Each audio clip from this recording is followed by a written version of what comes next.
Good evening. 2 arrests have been made after a major meth lab bust in the East, and for one of those arrested, it's his third run-in with the law for the drug. Dan Yazanoski has new information and video from Pink Hill in Lenoir County tonight, where authorities say the lab was raided. He joins us now live in the newsroom. Dan. Thanks. He was the first of 2 tree trimmers that were shot Tuesday while on the job. And this month, the Highway Patrol is saying we're going to see at least 15,000 more drivers on the road in our area as students are returning to ECU for the fall. Now, retailers now face the same misdemeanor charge if they sell e-cigarettes to a minor as they already did for other tobacco products.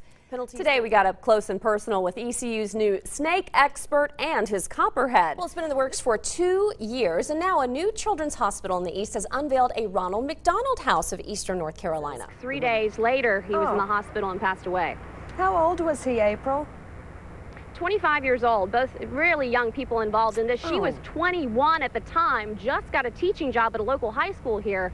And so it's just a tragic story all the way around. That's the letter from 1980. That's the latest piece of information they've put out. This is it, posted on Facebook. I am going to test it real quick. Just simply a press of the button. DOT crews are doing what they can, like here in Onslow County, here on Highway 17 and 24, putting out signs like this right before the Sewell Bridge. Students, staff, and visitors will no longer be able to use this gate here on Vernon Drive behind Jacksonville High School, or the one over by the tennis courts off of Gum Branch Road. The rain let up about an hour ago, but it did leave behind some damage. In fact, some people are still braving these waters, even though they're coming up to my knees right now here on Paulson Street near 60th.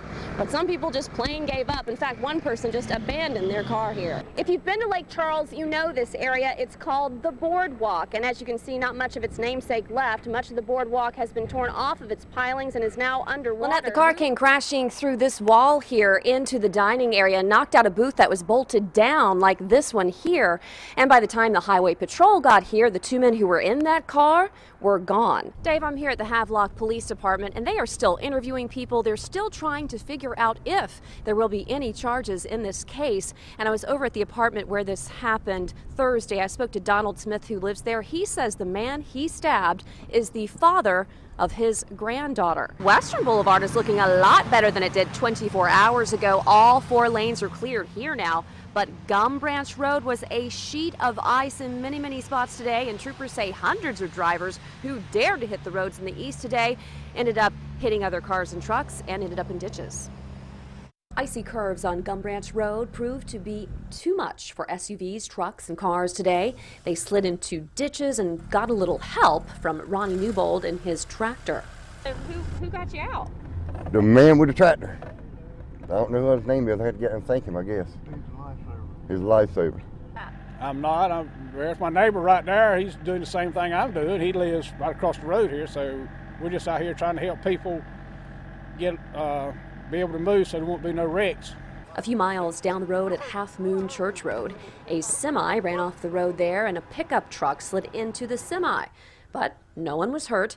Traffic was detoured for 3 hours. Even four-wheel drive vehicles were no match for this ice. In fact, the fire department says that there were 5 wrecks at this intersection alone before noon. The Half Moon Volunteer Fire Department chief has a message every emergency worker had for the public today. Stay home, enjoy your family, eat well, stay warm, and stay off the roads in Onslow County until we can get this figured out. Everybody's stretched to the max. The store here on West Corbett Avenue in Swansboro is named Stumpy's, and once you get to know the 2 men who own this shop, you'll understand why this name shows they have a sense of humor. Either one of you like more of a talker than the other?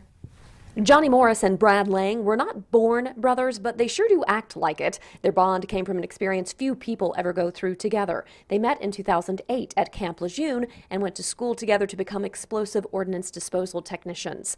They had their first deployment to Afghanistan together. They worked in the same platoon and deployed together again to Afghanistan in 2011, where Morris lost one leg and Lang lost both. And Johnny got hurt beginning of July, and I got hurt towards the end of July, about 3 weeks apart, and came back to Walter Reed together, and we were roommates. Morris and Lang spent about 9 months recovering together at Walter Reed Military Medical Center in Maryland, and that is where they dreamed up the idea of having a custom gun shop, and Lang's wife helped come up with the name.